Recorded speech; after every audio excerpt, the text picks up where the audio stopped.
ራእያችን የተዋህዶ ሃይማኖታችንን ማስፋፋት ቤተክርስቲያናችንንም መጠበቅ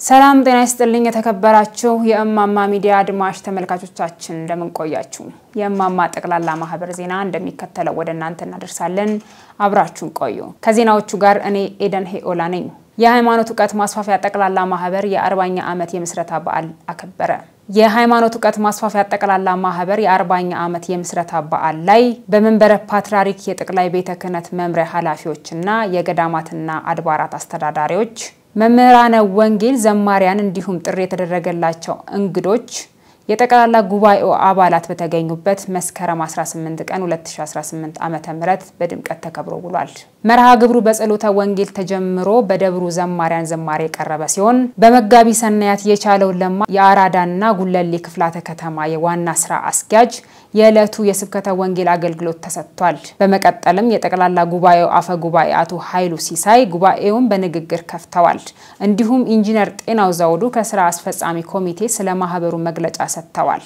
በመጨረሻም ሊቀት ጉሃን መምህር ገብረ መስቀል ኃይለ መስቀል የማህበሩ መስራችና ዋና ስራ አስኪያጅ የእንኳን አደረሳችሁ መልእክት ካስተላለፉ በኋላ የ40 ዓመት ሂደቱን የሚያሳይ ዶክመንተሪ ፊልሙን ጋብዘዋል በመቀጠልም የቀጨኔ ምዕራፍ ቅዱሳን ሰገነት ቅዱስ ኪዳነ ምሕረትና አቡነ ዜና ማርቆስ ገዳም ሰበካ ጉባኤ አባላት የሥራ አስፈጻሚ ኮሚቴ የልማት ኮሚቴ በመሆን የወርቅ ካባና የኪዳነ ምሕረትን ስዕል ለማህበሩ መስራችና ስራ አስኪያጅ ሸልመዋል በመቀጠልም በመሳ ግብዣና በጸሎት የዕለቱ መርሃ ግብር ተጠናቋል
ዮሐንስ ወንጌል ምዕራፍ 10 ከቁጥር 1 እውነት እላችኋለሁ በጎች ወዳሉበት ስፍራ በበር ያልገባ በሌላ በኩል የገባ ሌባ ወንበዴ ቀጣፊ ነው በበር የሚገባ ግን የበጎች ጠባቂ ነው ለሱ በረኛው ይከፍትለታል በጎቹም ቃሉን ይሰሙታል በጎቹን በየስማቸው ይጠራቸዋል ያዋጣቸዋል ያሰማራቸዋል ሁሉንም አስወጥቶ ባሰማራቸው ጊዜ በፊታቸው ይሄዳል በጎቹም ይከተሉታል ቃሉን ያውቃሉና ሌላው ግን አይከተሉም ከሱ ይሸሻሉ እንጂ ቃሉን አያውቁምና ጌታ ኢየሱስም ይሄን ምሳሌ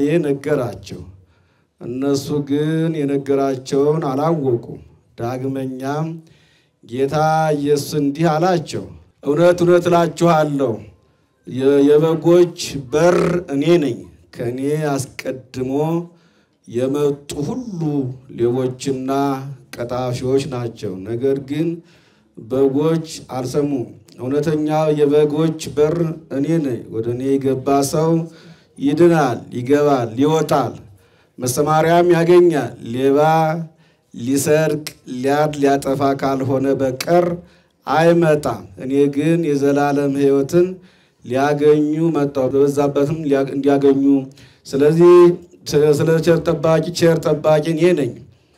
ጠባቂ ስለ በጎች ቤዛ አድርጎ ሰውነቱን ይሰጣል። ጠባቂ አይደለ በጎችንም ገንዘቡ አይደሉም። ምንደኛ ግን ተኩላ ሲመጣ በጊዜ በጎቹን ትቶ ይሸሻል። ተኩላም መጥቶ በጎቹን ይነጥቃቸዋል፣ ይበትናቸዋል። ምንደኛ የተቀጠረ ነውና ይሸሻል፣ ስለ በጎቹም አያዝንም። ቸር ጠባቂ እኔ ነኝ። የእኔ የሆኑትን መንጋዎችን አውቃለሁ። አብ እኔን እንደሚያውቀኝ እኔም አብን አውቀዋለሁ። ለበጎችም ቤዛ አድርጌ ሰውነቴንም አሳልፌ እሰጣለሁ። ከዚህም መንጋ አይደሉ ሌሎች በጎችም አሉ፣ እነርሱም ወደዚህ አመጣለሁ። ቃሌንም ይሰሙኛልና ለአንድ እረኛ አንድ መንጋ ይሆናሉ። ስለዚህም በወልድ ያመነ የዘላለም ሕይወት አለ። ለጌታ መዛሙርቱ በወንጌሉ ያመናች በወንጌሉ ያመናች እንኳን ለብርሃነ መስቀሉ አደረሳችሁ።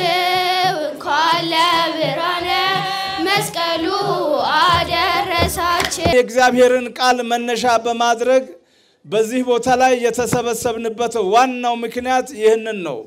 ጌታችን ለሐዋርያት የሰጠውን ከሐዋርያትም ለይቶ በንጹህ ሂደት ለቅዱስ ጴጥሮስ የሰጠውን ቅዱስ ጴጥሮስ ያደርግ የነበረውን በዚህ ቦታ ላይ ያ ተልእኮ ይፈጸም ስለነበረ አባታችን መምህራችን ሊቀ ትጉሃን ወንጌልን በማስተማር ወንጌልን በማስፋፋት ቤተክርስቲያንን በማቃናት በማደራጀት በማስፋፋት በቁርጠኝነት ተነስተው በባለቤትነት ይዘው ክፉ ነገሮችን ሁሉ አልፈው ፈተናንም አልፈው እየወደቁ እየተነሱ ዛሬ ድረስ የአገልግሎት ሂደታቸውን በቁርጠኝነት ማከናወን ከጀመሩ 40 ዓመታቸው ነው።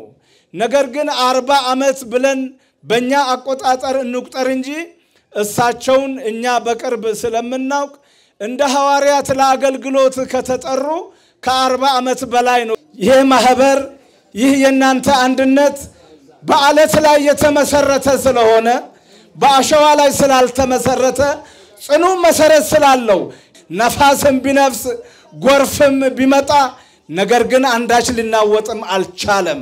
ለ40ኛው ዓመት እንኳን አደረሳችሁ አደረሰን። በዚህ መንፈሳዊ ጉዞ እንደሚታወቀው አባታችን ባህታዊ ገብረ መስቀል ቤተክርስቲያን ማሰራት አረጋዊና ህፃናትን መርዳት በጣም ብዙ ስራዎችን የሰሩበት ዓመታት ናቸው። እኛም ከጎናቸው ሆነን እንድንሰራ አደራ እያልኩ እግዚአብሔር በፊታችን ይቅደም። ወስብሐት ለእግዚአብሔር። እንደሚታወቀው ማህበራችን የሃይማኖት ዕውቀት ማስፋፊያ ማህበር ከዚህ በፊት ከፍትህ ሚኒስቴር አሁንም ደግሞ ከጠቅላይ ቤተ ክህነት የማህበራት ምዝገባና ክትትል ፍቃድ አግኝቶ ህጋዊ በሆነ መልኩ የሚንቀሳቀስ ማህበር ነው። የዓመቱ መግቢያ ላይ ዓመታዊ ዕቅድ በማቀድ ወደ ተግባር የሚገባበት ሁኔታ አለ። የሥራ አስፈጻሚ ኮሚቴው በየ3 ወሩ ማህበሩ የሰራቸውን ስራዎች አፈጻጸሙን በመገምገምና ለቀጣይም አቅጣጫ በማስቀመጥ እየፈጸመ ያለበት ሁኔታ አለ። እንኳን ለ40ኛ ዓመት ሐዋርያው ጉዞ አደረሳችሁ የሚለውን ለመግለጽ ነው። አመሰግናለሁ።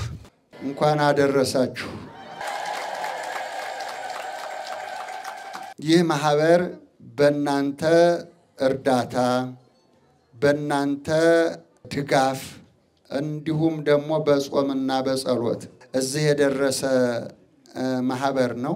ወደ ፊልጵስዩስ ሰዎች ምዕራፍ 1 ቁጥር 6 እንዲህ ይለናል፣ በስራቴ ወንጌልን መጽናኛ በማድረግ ሁላችሁም ከኔ ጋር በጸጋ ተካፋዮች ስለሆናችሁ በልቤ ትኖራላችሁ። ስለሁላችሁም ይህንን ላስብ ይገባኛል። በክርስቶስ ኢየሱስ ፍቅር ሁላችሁም እንዴት እንደምትናፍቁኝ እግዚአብሔር ምስክሬ ነው ይላል። ሰው እግዚአብሔር አክብሮ ፈርቶ ከኖረ ሰውን መውደድ ከእውነት ጋር መቆም ውጤታማ ያደርገዋል። እኔም ጸንቼና በርትቼ ከዚህ የደረስኩት በሰው ፍቅር ነው። ደስ ይበላችሁ፣ በሰው ፍቅር ነው። ምን ጊዜም የናንተ ፍቅር በልቤ ታትሞ ይኖራል። አብረን ደግሞ የመንግስቱ ወራሾች እንዲያደርገን የአምላካችን ቅዱስ ፈቃዱ ይሁንልን። ባጫጭሩ መቼ ተጀመረ የት ደረሰ ባጭሩ አሁን ቀጥታ የምንሄደው ወደ ፊልሙ እንሄዳለን። ብዙ ነፍስ ታድናለህ በአብርሃም ስም ትጠራለህ። በ1983 ዓመተ ምህረት እግዚአብሔር በገባላቸው ቃል ኪዳንና ባዩት ራእይ በመመራት ወደ አዲስ አበባ ቀጨኔ መድኃኔዓለም ቤተክርስቲያን መጥተው ማስተማር ጀመሩ። የህዝቡም ተሳትፎ እየጨመረ በመሄዱ የተነሳ ጉባኤውም እጅግ ሰፊ ሆነ። መቼም የክርስቲያኖች መከራ ብዙ ነው። ወንጌልን የሚሰብክ አልጋ ባልጋ ሄዶ አይደለም በደም ጫማ ይሄን ዓለም ተራምዶ ነው። ደርግ እንግዲህ 9 ጊዜ ሲያስረኝ ዝም ብሎ አይደለም። አንደኛ ደርግ 83 ዓመተ ምህረት አይዘልም እያልኩ ትንቢት የምናገረው ስለነበረ ነው። ሁለተኛ ነገር ደግሞ ሰውን ሰብስቤ ስለማስተምር ነው። እስር ቤትም ስለማስተምር። ስለዚህ 11 ሰዓት ጉባኤ አቋቋምኩ። ሰው መጽሐፍ ቅዱስ መማር አለበት ብዬ ማለት ነው። የሳቸው ምስክርነት ስለ ቤተ ክርስቲያን እድገት፣ ስለ ምእመናን ብዛት፣ ስለ ወንጌል መስፋፋት፣ ስለ ክርስትና እምነት፣ ስለ ቅድስት ድንግል ማርያም አማላጅነት፣ ስለ ክርስቶስ አምላክነት ነው በሰው ፊት የሚመሰክሩ። በጣም ይህንን ማህበርና ይህን ጉባኤ ለየት የሚያደርገው አንድ ታላቅ ነገር አለ። የቄደር ጥምቀት ይሰጣል። የቄደር ጥምቀት ምንድነው? ሰውንና እግዚአብሔርን የሚያገናኝ ነው። አባቶቻችን ቅዱሳን አበው ለቤተ ክርስቲያን የሰጧት የወደቀ የሚነሳበት፣ የረከሰ የሚቀደስበት፣ ያጣ የሚያገኝበት፣ ከእግዚአብሔር ጋር የተለየ ሰው ከእግዚአብሔር ጋር የሚታረቅበት አሳራቂ ሽማግሌ የሚባለው መጽሐፈ ቄደር ነው።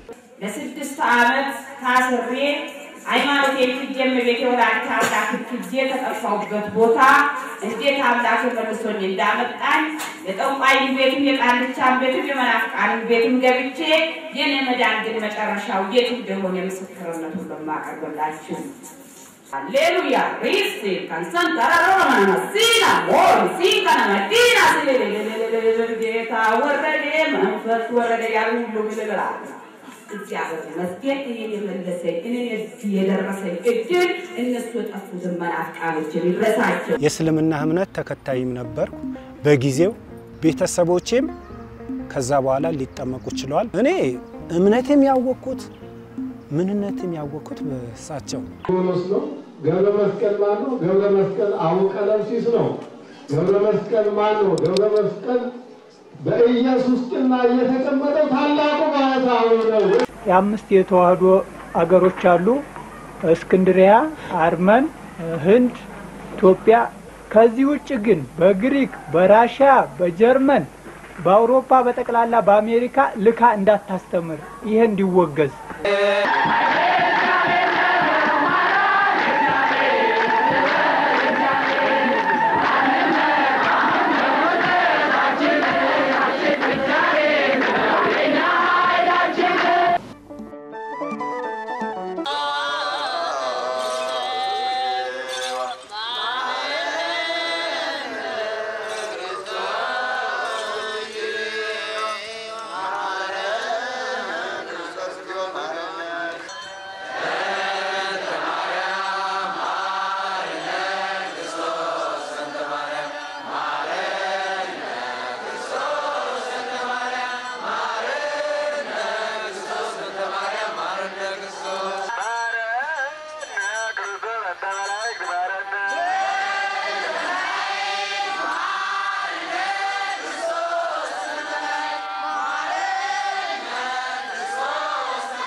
ይመስገን እግዚአብሔር ይመስገን።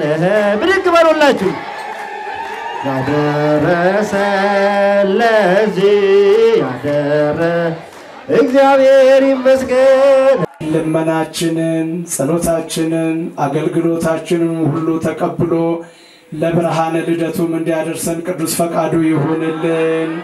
አባታችን ሆይ በተያያዘም በዚህ የመርሃ ግብሩ የ40ኛ ዓመት የምስረታ በዓል ላይ የተገኙ የጠቅላላ ጉባኤ አባላት የማህበሩን የ40 ዓመት እንቅስቃሴ ሲናገሩ እማሆይ ፀሐይ ወልደ ስላሴ ማህበሩ ሲጀመር ቅዱስ ጊዮርጊስ ቤተክርስቲያን ሲሆን የማህበሩ የቦርድ ጸሐፊ ሆኜ ሳገለግል ለብዙ ዓመታት ቆይቻለሁ ብለው ሊቀ ትጉሃን ብዙዎችን አስተምረዋል። አብዛኞቻችን በሳቸው ምክንያት ከምንም ተነስተን ብዙ ቦታ ደርሰናል። ይህ ማህበር እንደ ቀላል ነገር የሚታይ አይደለም በማለት በመንፈሳዊ ህይወት እንድንጓዝ ያደረገን ለቁም ነገር እንድንበቃ ያደረገንም ይህ ማህበር ነው ብለዋል። ቀደም ሲል ለዚህ ማህበር ብዙሃኑ ጥሩ አመለካከት የሌለው ቢሆንም በኋላ ግን ማህበሩ የተለያየ አብያተ ክርስቲያናትን ሲያስገነባ ስብከተ ወንጌልን ሲያስፋፋ የተመለከቱ ሰዎች ሁሉ ከአሳዳጅነታቸው ተመልሰው እነርሱም ወደዚህ ማህበር ተቀላቅለው እያገለገሉ ይገኛሉ በማለት ለማህበሩ ለወደፊት ያላቸው መልካም ምኞትም ገልጸዋል።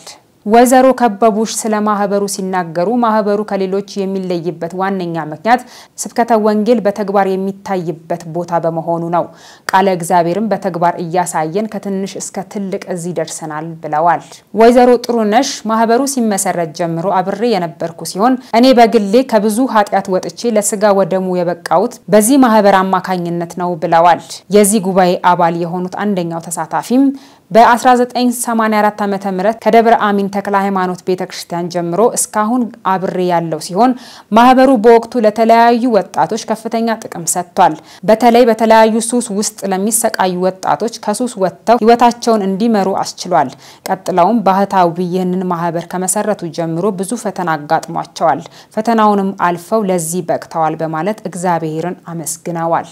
በኃይሉ ጌታቸው በዚህ ማህበር ውስጥ በአባልነትም በሞያ አገልግሎትም ብዙ አመት ቆይቻለሁ ያሉ ሲሆን የዚህ ማህበር ትልቁ ተልእኮ ወንጌልን ማስፋፋት ነው። ጎን ለጎን ደግሞ የተረሱ አድባራትን መጎብኘትና የፈረሱትን ማሰራት ማሳደስ እስካሁንም ከ1400 በላይ አብያተ ክርስቲያናትን ያሰራ ሲሆን ጧሪ ቀባሪ ያሌላቸውን አረጋውያን ቤት ለቤት እየጎበኘ በየወሩ ድጋፍ እያደረገ የሚገኝና በቀጣይም በርካታ እቅዶችን ይዞ የሚንቀሳቀስ ትልቅ ማህበር ነው ብለዋል። ወይዘሮ የሺብሩ በበኩላቸው ከብዙ መከራ በሳቸው ምክንያት ወጥቻለሁ።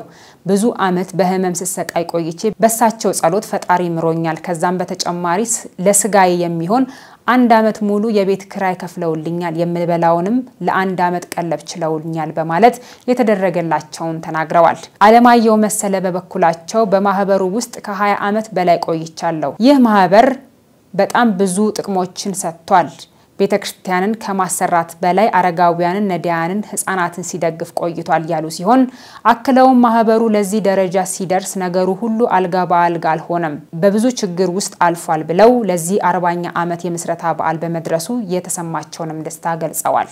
ወይዘሮ አብሲር አብርሃ በበኩላቸው ከ1983 ዓመተ ምህረት ጀምሬ ከማህበሩ ጋር አብሬ ነበርኩ ያሉ ሲሆን እንደዚህ እንደ አሁኑ የተወሰነ ቦታ አልነበረንም። የተለያዩ ቦታዎች አብረናቸው በመሄድ እንማር እንጸልይና እናገለግል ነበር። ይህ ማህበር በመመስረቱ ወጣቶች ከጥፋት ርቀው ሰው ሁሉ ባዕድ አምልኮ ከማምለክ ታቅቧል። ከ1983 ጀምሮ ብዙ ምህላ በሚደረግባቸው ጊዜያት ውስጥ አብሬ ነበርኩ። እስካሁንም ያቆየን ምህላው በመሆኑ በዚሁ እንዲቀጥል በማለት ምኞታቸውን ገልጸዋል። በርዕሰ አድባራት እንጦጦ ቅድስት ማርያም ቤተክርስቲያን የብዙሃን ማርያም ዓመታዊ ክብረ በዓል ተከብሮ ዋለ። በርዕሰ አድባራት እንጦጦ ቅድስት ማርያም ቤተክርስቲያን የብዙሃን ማርያም ክብረ በዓል ላይ መጋቢ ሰናያት የቻለው ለማ መጋቢ አዲስ እሸቱ ሊቀ ትጉሃን መምህር ገብረ መስቀል ኃይለ መስቀል እንዲሁም የተለያዩ የገዳማትና አድባራት አስተዳዳሪዎች እንዲሁም መምህራነ ወንጌል ዘማሪያንና ምዕመናን በተገኙበት በድምቀት ተከብሮ ውሏል። በእለቱም በመጋቢ አዲስ እሸቱ የስብከተ ወንጌል አገልግሎት ተሰጥቶ በመላከ ሰላም አባ ገብረ ስላሴ መርሻ የደብረ ሲና እግዚአብሔር አብ ቤተክርስቲያን ዋና አስተዳዳሪ ቃለ ምዕዳንና ቡራኬ ተሰጥቶ የበዓሉ ፍጻሜ ሆኗል። ፊታችንን በመስቀል ምልክት እናማትብ እንባርክ በከመይ ቤሉ አይማደ ሰላም የሰላም ምሰሶ የሆኑት ሐዋርያት በዲድስቅልያ ሰለስቱ ምዕት በፍትሐ ነገሥት እንዳዘዙን በመስቀሉ ፊታችን እናማትብ ይላል አንዱ አረፍተ ነገር። ቀጥሎ ያለው አረፍተ ነገር ላይ ነው ማተኮር የምፈልገው። ቅዱስ ያሬድ የሚለን ምንድነው? መስቀል ዘዮም አሰነየ የዛሬው መስቀል አለ። በመጽሐፍ ዛሬ ማለት ዘመን ሐዲስ ማለት ነው። ታላቁ ሊቅ ዮሐንስ አፈወርቅ ዕብራውያንን በተረጎመበት መልእክቱ እስመ ብሂለ ዮም ወትረ ብሂል ዛሬ ማለት ዘወትር ማለት ነው ብሎ ቅዱስ ዮሐንስ አፈወርቅ ተርጉሟል። በብሉይ በመጻሕፍተ ሊቃውንት ወይም ደግሞ በሊቃውንት ቋንቋ ትማልም ትናንትና ዘመነ ብሉይ ዮም ዛሬ ዘመነ ሐዲስ ነገ ጌሰም እስከ ዕለተ ምጽአት ከዛ በኋላ ደግሞ እስከ ዘላለም ያለው ዘመን ተከፋፍሎ ይነገራል። እና ቅዱስ ያሬድ ምንድነው የሚለን? መስቀል ዘዮም የዛሬው መስቀል አለ። የሐዲስ ኪዳኑ መስቀል እያለን ነው ምእመናን። ዛሬ ሲለን ሰኞ ማክሰኞ ረቡዕ ሐሙስ እያለን አይደለም። አጠቃላይ ከልደተ ክርስቶስ እስከ ምጽአተ ክርስቶስ ያለው ዘመን በጠቅላላ ዛሬ ተብሎ ይጠራል። የመዳን ቀን ዛሬ ነው። በመዳን ቀን በተመረጠች ቀን ረዳው የተባለ ምርጥ ቀን የተመረጠ ቀን እግዚአብሔር ከሰማይ የወረደበት ከድንግል የተወለደበት ከሰው ጋር የተዋሃደበት ሰማያዊ መግነድ የተጠረገበት የለያየን ግድግዳ የፈረሰበት በድንግል ማርያም ያለኝ ይበቃኛል ማለትና ቁጥብነት ክትነት ያገኘንበት ዘመን ዘመን ሐዲስ ይባላል ወይም ደግሞ ዮም ይባላል። እና ቅዱስ ያሬድ መስቀል ዘዮም ይላል። ምን ለነቢያትን ምን ለሐዋርያትን የተቀበለ የኛንም ጸሎታችን ልመናችን ይቀበልልን። ከመቤታችን ረድኤቱ በረከቱ ጸጋውን ያሳድርብን። ሕዝበ ክርስቲያናችን ይጠብቅልን። ያስተማሩን መምህራን ወንጌል እግዚአብሔር ቃላቶችን ያሰማልን። እግዚአብሔር ለሀገራችን ሰላም ፍቅር ያንጣልና አባታችን በምንጃር ሸንኮራ አረርቲ ማርያም ርብራብ እንጨት ተደርምሶ የሞትና የአካል ጉዳት መድረሱ ተገለጸ።